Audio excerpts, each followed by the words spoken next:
You know what you're listening to? Is that a trick question? It's the I Still Love This Game podcast with your host, Matthew Damian. He's an idiot. Don't listen to this. He's an idiot. Hello and welcome to episode 65 of the I Still Love This Game podcast. Before we get into the Game 2s and the Game 3 previews, there's a little bit of housekeeping. If you've been listening to us on iTunes and noticing some episodes not appearing, that was a problem with our RSS feed. And without boring you with details, the way that iTunes works is it doesn't actually host the files. It drags the files from a website or from a source so you can listen to them, right? But Apple has nothing to do with the hosting it. It's more of like a Google search, right? It's a directory. And for whatever reason, a lot of our episodes were not appearing with iTunes or the Apple Podcasts app. That, as far as I know, has been fixed. However, there is about 10 or so episodes from the very beginning of the podcast that aren't appearing for whatever reason. But if you wanted to refer back to any of those shows, just go to istilllovethisgame.com and you'll be able to find all of them. But from now on, every show should be appearing within the podcast app and the iTunes directory. And really, this is only an issue that popped its head up once we reached number 2 in the sports and rec. So if you want to throw some conspiracy theories out there, that would be the time to do it. Now that we got that out of the way, we can start talking about the Game 2s. And yeah, it feels like it's been about 5 years since we've seen a basketball game. It's only been 3 days. And there were some really interesting storylines coming out of both Game 2s.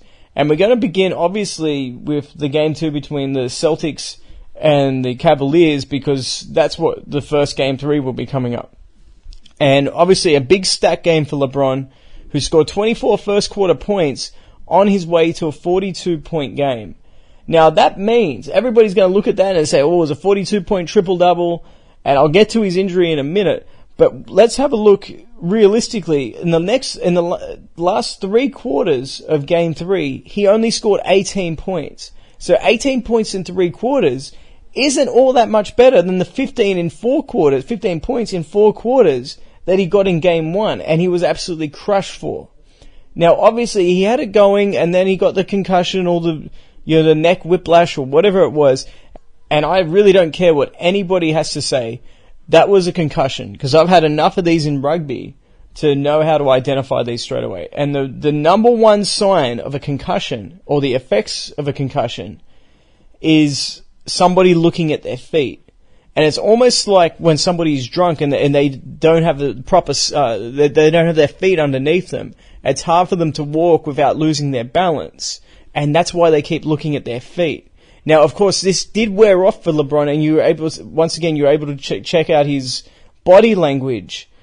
And towards the end of the third quarter and parts of the fourth quarter, he was a lot more lively. He was getting out. He was able to run. So it was a concussion, and the NBA really needs to have a good, hard look at themselves if they want to talk about looking after its players and being the quote-unquote progressive league that it likes to hang its hat on. But yet they don't even have a concussion protocol. So it's kind of disturbing to think that the WWE, of all things, is a lot more aware of head injuries and concussions and takes a lot more seriously than what the NBA does. I mean, once you try to get your head around that, then you'll realize how backwards this policy is, i.e. no policy of a concussion protocol. Because these things happen a lot more than you would realize. It was just highlighted because it was LeBron James. Now, getting back to LeBron, I wanted to talk about his defense as well. I know I've been harping on this for quite some time, but defensively he was horrendous. And Boston, regardless of who he was defending, they just attacked him. Whether it was Rozier, or whether it was Tatum, or whether it was Brown, or whether it was Horford, or even if it was Greg Monroe. They just went right at him. And that's their biggest problem right now. Offensively, they didn't do that bad of a job. Defensively, they're getting killed in this series. Now, a part of me wants to give him a pass on this because of the concussion.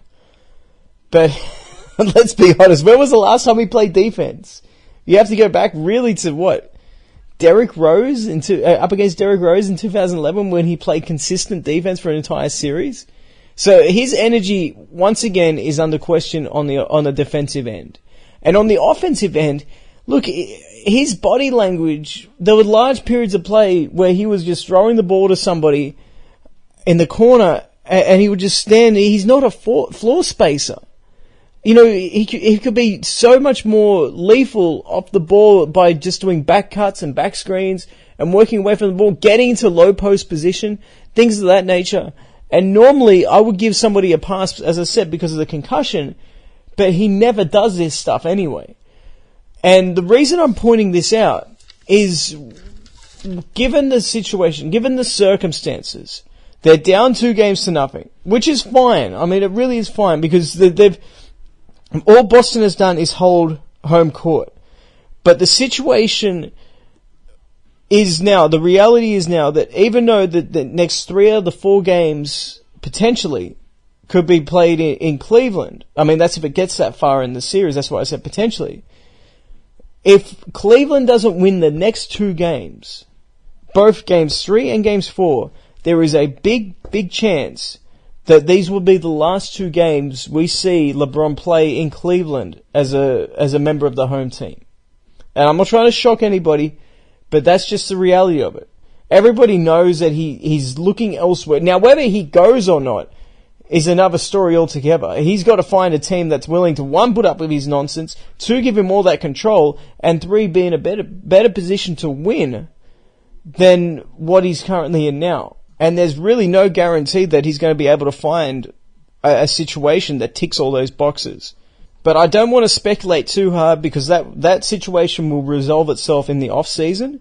But just keep it, just as I said, be aware that these might be the final 2 home games for LeBron James in a Cavs uniform. Now, looking ahead to Game 3, I do think the Cavs are going to win Game 3. There are a couple of reasons for that.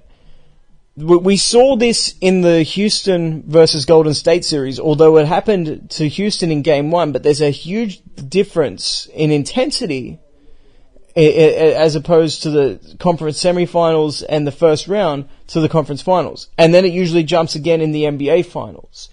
Now, Boston is yet to really feel that playoff pressure intensity escalate in this round so far.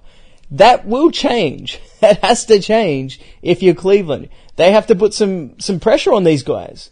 And some of these role players do have to stand up a little bit better for Cleveland. And I think being at home, a little bit more of a relaxed environment, they'll have the home crowd going for them. And if we're being honest, Boston is yet to really excel on the road and play at the same level as what they've been playing at home.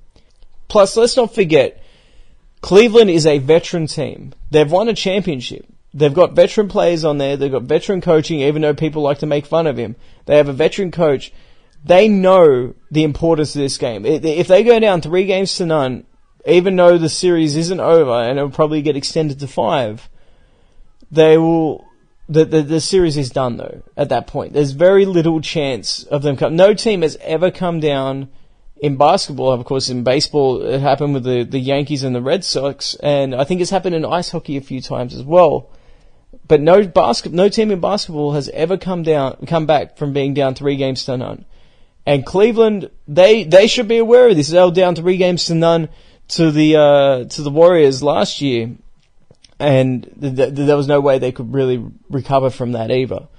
So they've got to understand the importance of it. I'm sure they will be aware of it. You would hope that they would be aware of it. They cannot lose this game.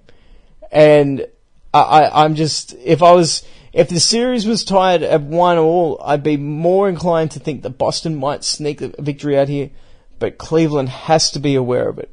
And everything's going to have to go through LeBron offensively, as it usually does. That's just the way this team is built. Everyone else is pretty much just a shooter. But beyond what LeBron does, what they do defensively will be the most important thing. If Boston is able to nullify the role players, the J.R. Smiths, the Rodney Hoods, the George Hills, all those guys, Jordan Clarkson as well, if they're able to really lock down those and virtually dare LeBron and Kevin Love to beat them, then I think Cleveland will be in a lot of trouble. And I'm not saying that the role players are to be blamed here. I'm absolutely not going to say that, because I think one of the hardest jobs in basketball right now is to be a role player or to play alongside LeBron. It doesn't matter how good you are, but you can be an all-star, you can be a Hall of Famer, you can be an NBA champion, you can be an Olympic gold medalist, you can be all of the above, and yet you're still going to be in trouble playing alongside LeBron on the offensive end. So these guys have to figure that out. If they don't figure that out, the series is going to be over. But I do think the Cavs will respond based off the factors I said before. But the most important one is, and what I'm looking for the most, is how Boston responds if Cleveland comes out swinging. Will Boston be able to have the focus of a veteran team to not panic? And it's a big difference between not panicking against Philadelphia, who is also essentially a rookie team or an inexperienced team in the playoffs, as opposed to a veteran team that's won a championship. So it'll be a great game. It might be the best game of the series, and I'm looking forward to it. Now, of course, this series feels like just the appetizer to the entree, and the entree, of course, being the Western Conference Finals. Now, before this series started, I pointed out the parallels between this series and the 2002 Lakers and Kings.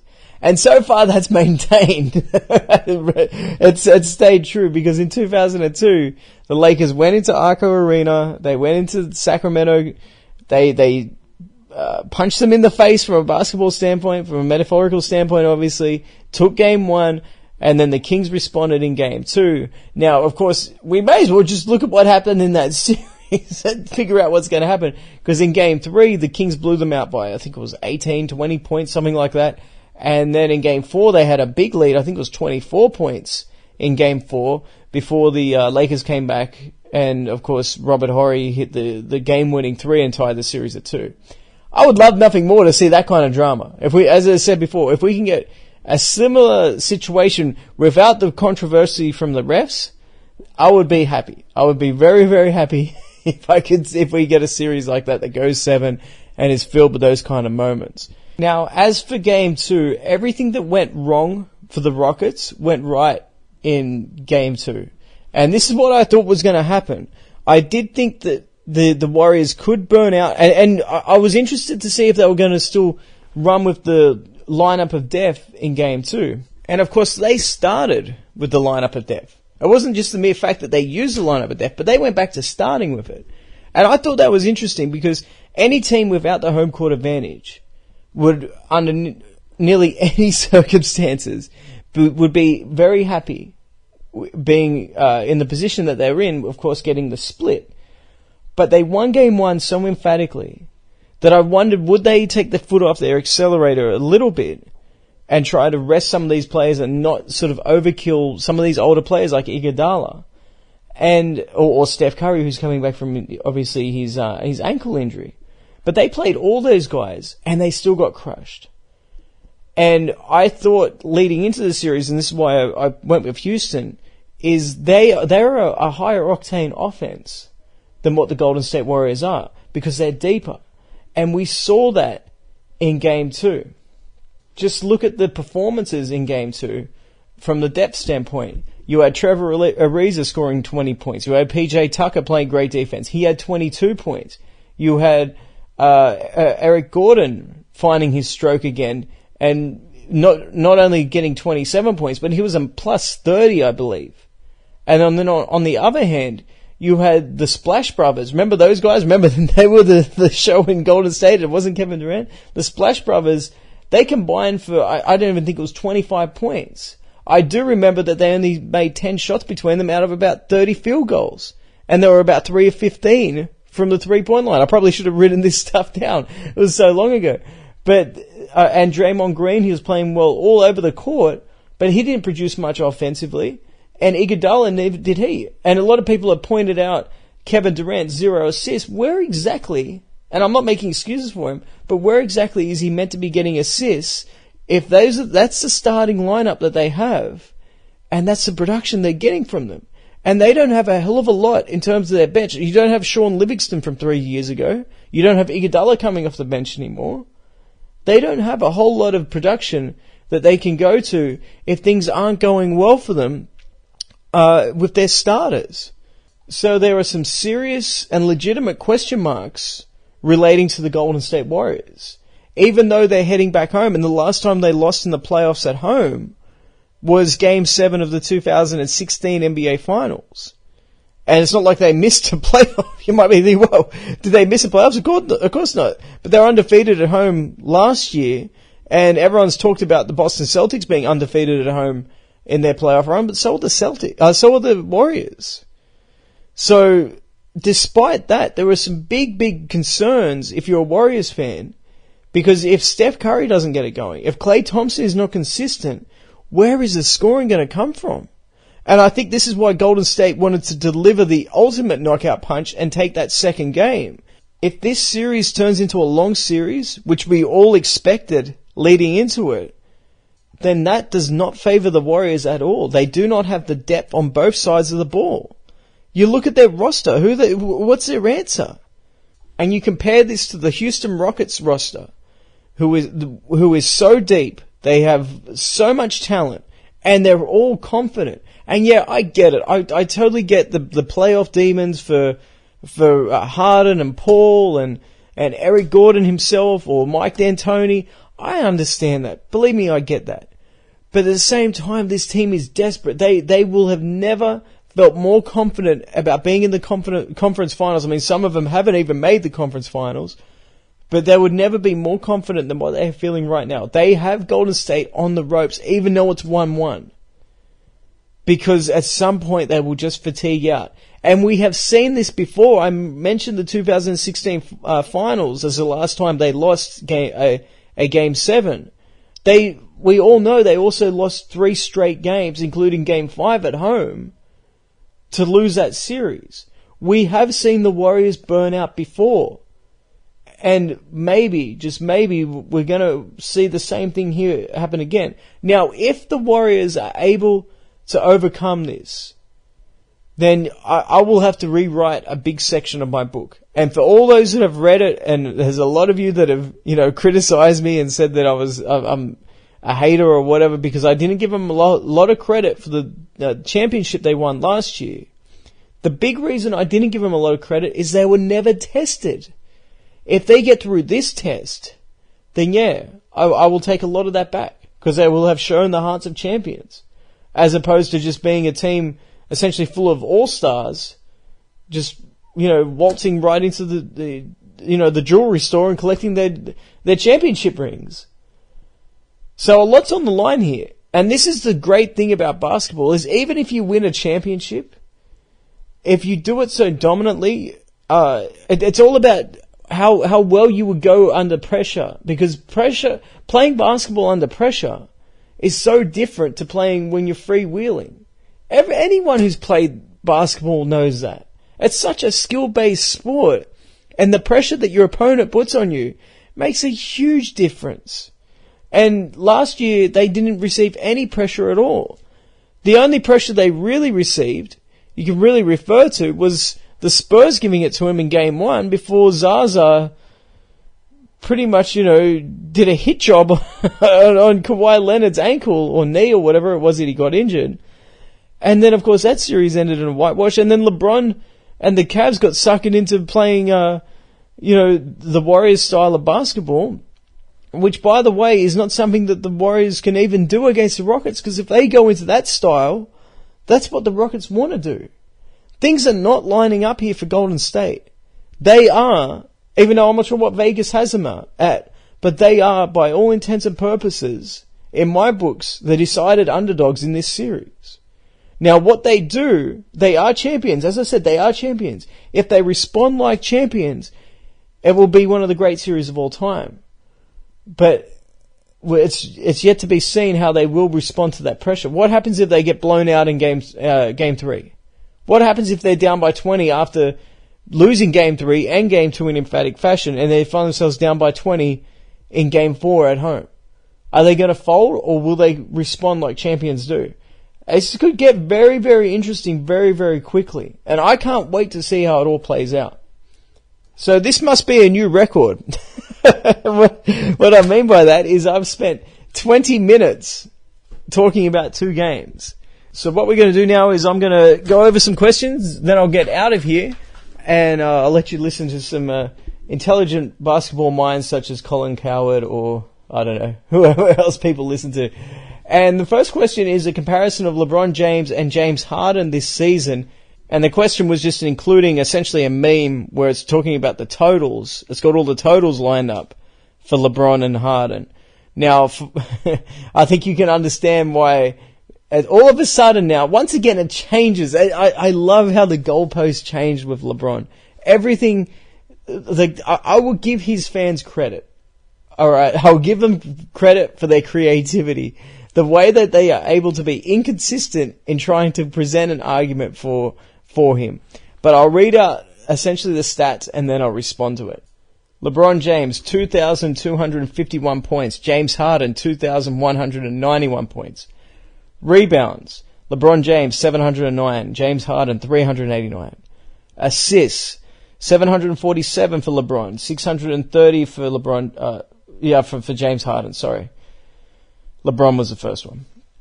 Field goal percentage, LeBron, 54.2%. James Harden, 44.9%. 3-point percentage, LeBron, 36.7%, same for James Harden. Minutes, 3,026 for LeBron, 2,549 for James Harden. Games played, oh, what a surprise, this is way down. This is what, 1, 2, 3? This is the 7th. I would have thought this is the most important considering it's talking about totals. But games played, 82 for LeBron, 72 for James Harden. Triple doubles. Oh, I thought these things don't mean anything. I guess that's only if it's Russell Westbrook. 18 for LeBron, 4 for James Harden. Now, obviously what this is trying to do is, once again, change the goalpost because we have never, ever in the history of the NBA looked at totals like this without context and said, oh, well, LeBron should be the MVP. You know what? Why don't we put up Russell Westbrook's numbers? Oh, we don't want to do that, do we? Okay. All right. So, if we're just going at numbers, right, we should. But look, the context that will be applied to that, if we put up Russell Westbrook's numbers, is, well, LeBron's had a worse team, but James Harden's got a better team. But LeBron, to me, does not get a pass for the team being worse when he was the number one reason that this roster has declined from a talent standpoint. And people will say, well, James Harden's numbers should have improved with Chris Paul. How? How are they meant to improve? They both play very similar on the offensive end. Harden did exactly what a great player is meant to, and LeBron should take notes of this because, and Chris Paul did the same thing. And what they did is they filled the holes that were around him or around them. And the Rockets improved because of it. The only counter to Harden not winning the MVP in previous years was his suspect defense. But that's an absolute moot point when comparing him to LeBron because LeBron plays even worse defense. To put it simply, right, because the MVP is such a vague definition. I don't even know if there is a definition for it. But to put it simply, if you switch LeBron and James Harden, Houston flat out implodes because LeBron has shown a serious deficiency in his game in adapting to his teammates. I mentioned this before in the previous thing when I was talking about the Cavs and how they have to respond in Game 3.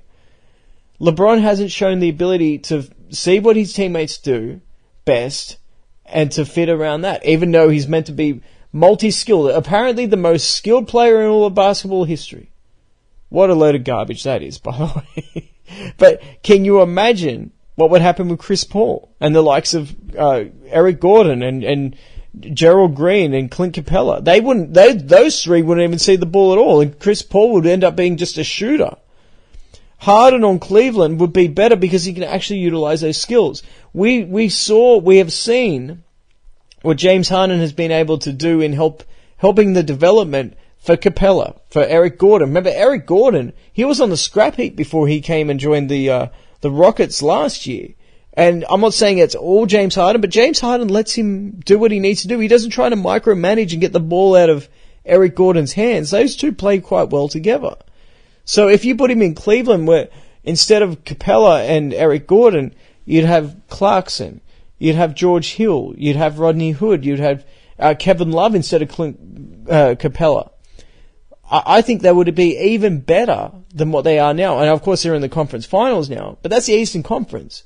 Do we really think, are we going to really go with this, that the Cavs would be in the conference finals if they were in the West? Because if we're being honest, there is no way that the Cavs even get out of the first round. Even if they were playing a team like Utah. If they were playing a team like Utah instead of Indiana, they would have been beaten in 6 games, just like Oklahoma was. If it even goes that far. So yeah, once again, the internet, they say the internet's undefeated, but quite frankly, it's been defeated plenty of times. Especially when you see crap like this out there. And, it's just insane to see, as I said, it's oddly amusing at times too, but it's insane to see the standard shift. Because we never saw, when LeBron was winning the MVP but not playing 82 games, we never saw someone come up with the stats for somebody playing 82 games and not have the averages and not take, and then just look at the totals. Nor did we see when his team was winning 60 games in Miami or in Cleveland, did we forget about the context of his team success in the regular season be applied. It just changes all the time, man. It really does. It's hard to keep up with it. And if you're like me and you just laugh at it, it becomes amusing. But if you take it too seriously and you expect these guys to be consistent, then it will drive you nuts. It'll send you crazy. But I do appreciate the fact that we finally got a question regarding LeBron and a comparison, and it hasn't related to Kobe or Jordan. So 10 points for that. Next question is, what is the greatest three-point shooting team of all time? It's Golden State. Unless if you want me to come up with my greatest starting 5 three-point shooting team. I'll do that for you in a second, but I'll do that for you in a matter of seconds, because there's no question. It's Golden State. They're easily the greatest shooting team of all time, especially last year when you had Thompson and Curry. Those two by themselves is the greatest shooting backcourt of all time. Then you add a guy like Kevin Durant, who has incredible range as well. It's just not even close. As to who I would pick for my greatest three-point shooting team of all time, obviously Curry. I'll go with Curry, but I would not go with Klay Thompson as his backcourt mate. They are the greatest backcourt to have played from a shooting standpoint, but that doesn't mean that Klay Thompson is the second best shooter of all time. I would go with Reggie Miller, although serious considerations to Ray Allen, obviously. We're going position, right? So this is why I'm trying to rack this off the top of my head. Larry Bird is the 3 at the 3 position, because he revolutionized three-point shooting. People do not give him enough credit for what he was able to do. And a lot of people would say, well, what about Kevin Durant? Well, you look at the 80s, no one was even shooting the ball anywhere near close to what he was doing. He was putting up numbers where he was shooting, close to 40% from three-point range, where the rest of the league wasn't even getting close to that. They were getting around 25% or 20% from three-point territory. Larry Bird was a special, special shooter. And if you put him in today's game, clearly big enough to be a power forward, boy, the damage that he would unleash on today's game would be unbelievable. As for the 4 position, it's the guy that a lot of people like to compare to Larry Bird, and that's Dirk Nowitzki. And I think this goes without saying, he's one of the greatest shooters of all time, and to be able to do that at 7 feet is just truly remarkable. As for center, that's a lot more difficult, because there isn't really an all-time great shooter that's played center. But I'm going to cheat a little bit here, and I'm going to go with a guy that played power forward for most of his career, definitely during his prime. But there were times during his power forward days that he definitely filled in at center throughout the course of the game due to foul trouble. And then in the twilight of his career, played a lot of center, and that's Rasheed Wallace. So the lineup that I'm going with is Steph Curry, Reggie Miller, Larry Bird, Dirk Nowitzki, Rasheed Wallace. And if I'm forgetting somebody, I'm really sorry. That's off the top of my head. I hope I'm not forgetting anybody there. Obviously, Bill Laimbeer. I would go with Rashid, though, over Bill Laimbeer, just because I don't like Bill Laimbeer. Who was the greatest sidekick in NBA history? And this is a difficult question for me, because instantly I want to say Kobe in the first repeat for the league, or the last repeat that the NBA actually saw. It's nearly 20 years ago since we've seen a three-peat. I want to say Kobe, but he wasn't really a sidekick, so I can't say Kobe Bryant. He was, in the first championship, he was definitely a sidekick. But 2001 and 2002, he was carrying the load, at least from a scoring standpoint, and defense on the perimeter, just as much as what Shaq was producing for them. So yes, Shaq was the finals MVP all 3 years, but I find it really hard to call him a sidekick, referring to Kobe, of course. I will say Scottie Pippen. And the reason I say Scottie Pippen is his role was to be the sidekick. His role was to be, when Jordan is struggling, then you step up.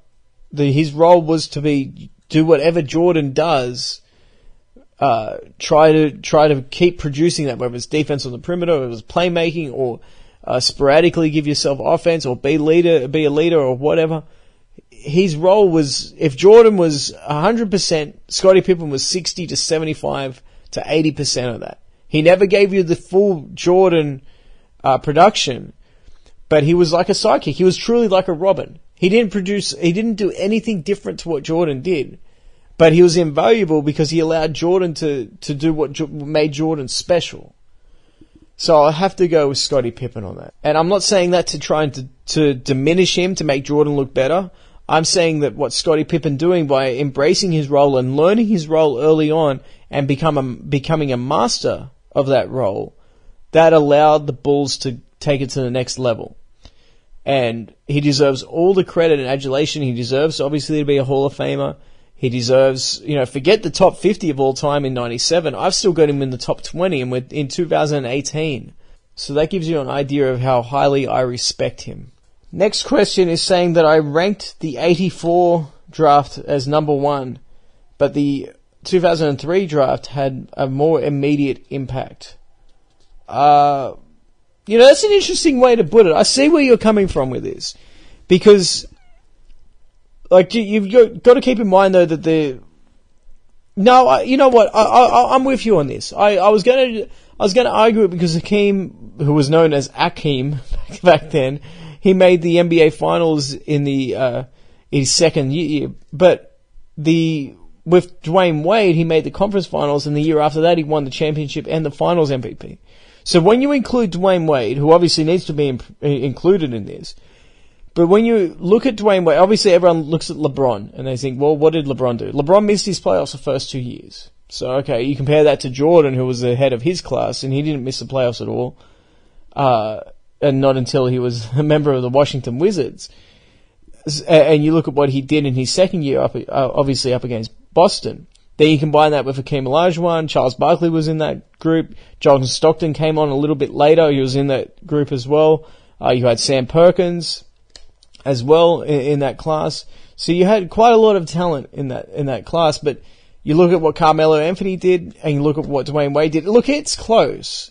I see where you're coming from with this, and I agree with you. I think they did have a more of an immediate impact. They left their mark on the game much earlier than what the 84 draft did, because of the 84 class absolutely ruled the NBA in the 90s.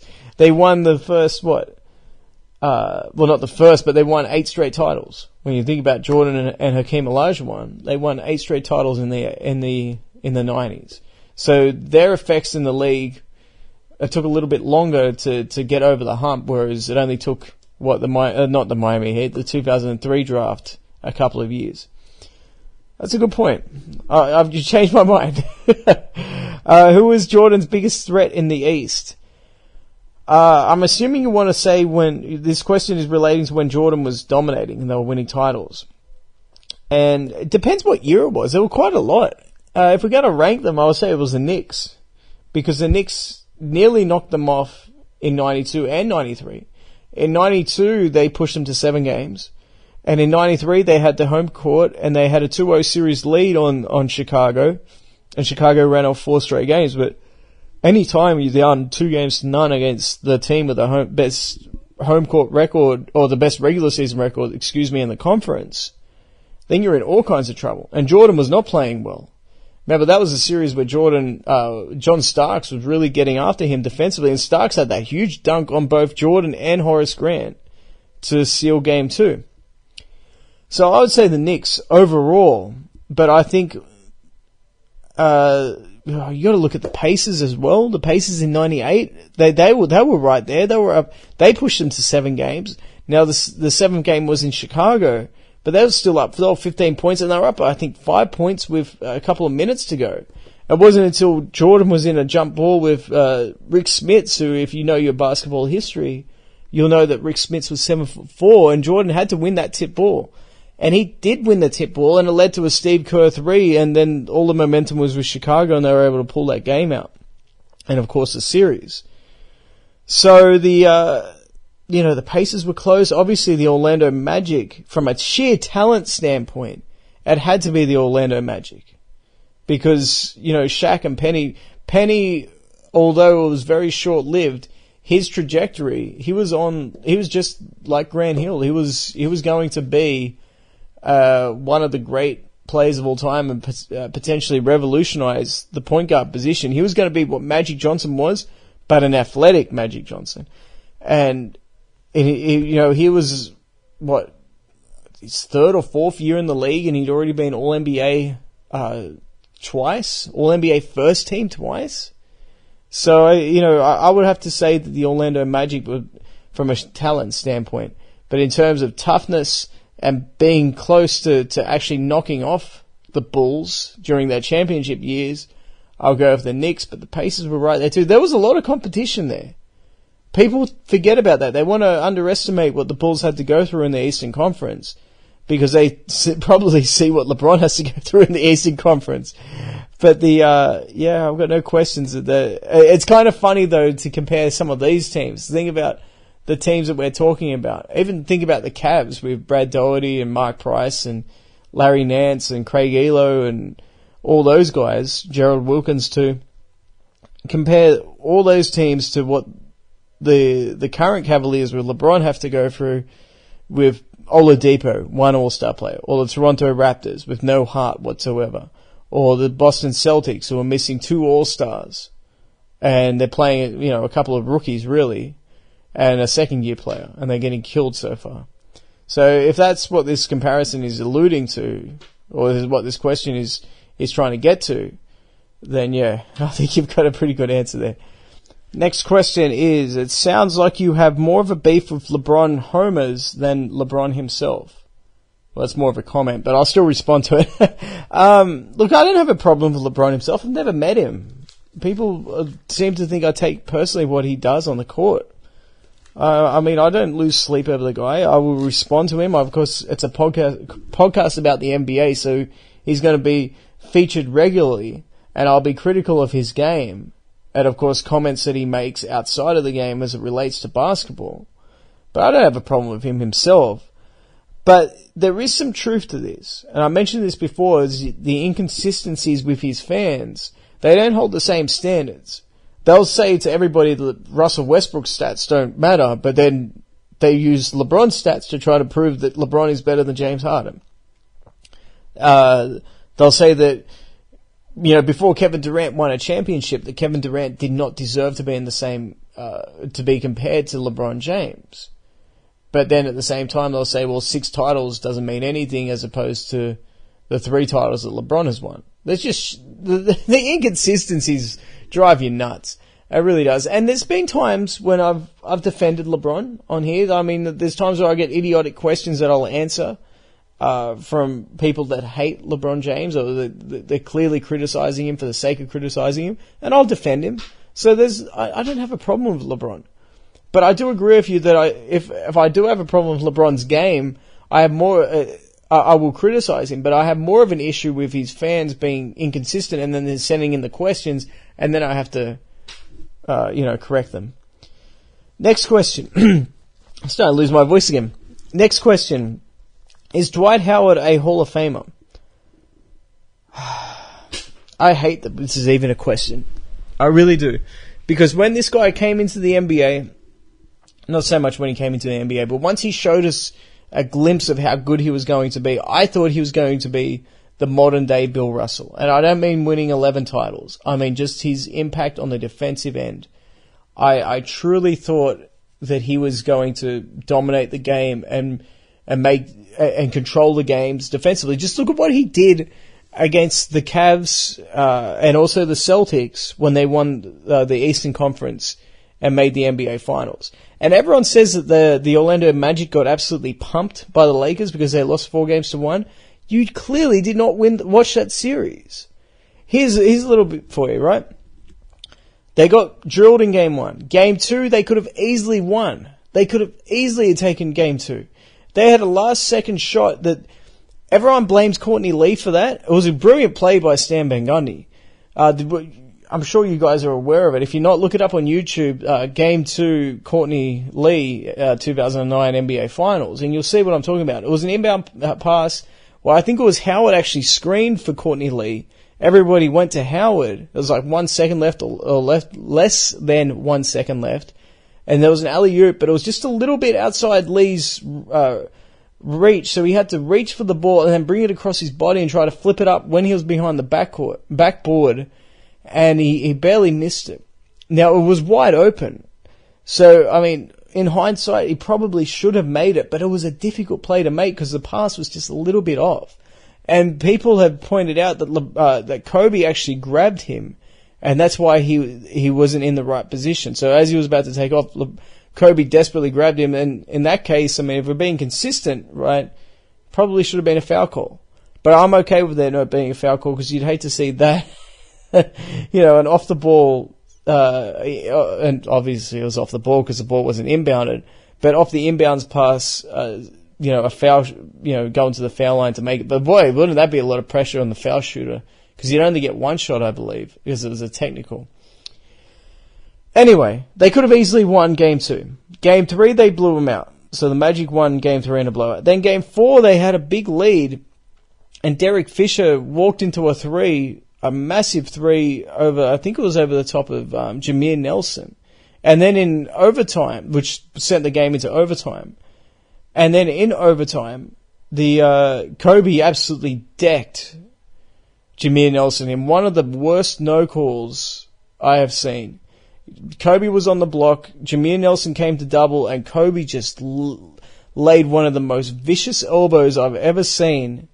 I mean, people talk about LeBron's concussion. I don't know how Jameer Nelson got back to his feet after that, and there was no call. And of course, Derek Fisher was wide open because of this, and he stuck a three, and that pretty much ended the series right there. But you reverse those two plays, Courtney Lee's missed layup and Derek Fisher's three to tie the game at the end of Game 4, just reverse those two, and all of a sudden the Magic have a 3-1 lead. The point I'm making is, how differently would we be looking at Dwight Howard historically had they won that title? Because he would have gone through the Celtics. Granted, no Kevin Garnett, but they did have Paul Pierce, they did have Ray Allen, they did have Rajon Rondo. They were the defending champions. They went through them. They had to win Game 7 in Boston, which is no mean feat. Then they went through MVP LeBron. I think the Cavs won 66-something games that year. And then they would have gone through the Kobe Bryant and the Lakers with Pau Gasol. So, as I said, how differently we would be looking at Dwight Howard's career. And if you look at Dwight Howard up until when he was traded to the Lakers, he was on pace to becoming the all-time leader in shot blocking. And of course, that record has a huge asterisk next to it because block shots were not counted as an official statistic when Russell and Chamberlain played. If that statistic was around back then, you've got to believe that those numbers would just dwarf absolutely anything out there in today's game. But I think had he not been traded and had he stayed healthy and stayed motivated, he would have taken Hakeem's record. Now, all that being said, I still think he is a Hall of Fame player. I do not think he is first ballot, and that in of itself is disappointing. I'm incredibly disappointed in his career, but I liked watching him play last year. I thought he actually started to show like he cared. But beyond last year, when you look at some of his years in Houston and in LA and also in Atlanta, obviously, he was on a different planet. He couldn't care less. So it was good for him to get back onto track. The problem is what happens in Charlotte now. Are they going to look to rebuild? If they look to rebuild, what happens to Dwight Howard? Does he get sent to another bad situation or a team that clashes with his style of play? If that happens and he falls off the radar again, I don't think there's going to be another second chance for him out there. And that's where we're going to end the episode today. Just to recap, predictions for Game 3s, I've got Houston winning on the road and I've got Cleveland winning at home. Both games should be very interesting to watch, just not from a storyline standpoint, but also the quality of basketball should be fantastic. The intensity should be at a premium. Next episode will be coming at you following Game 3 between Houston and Golden State. Thanks for listening, guys, and take care.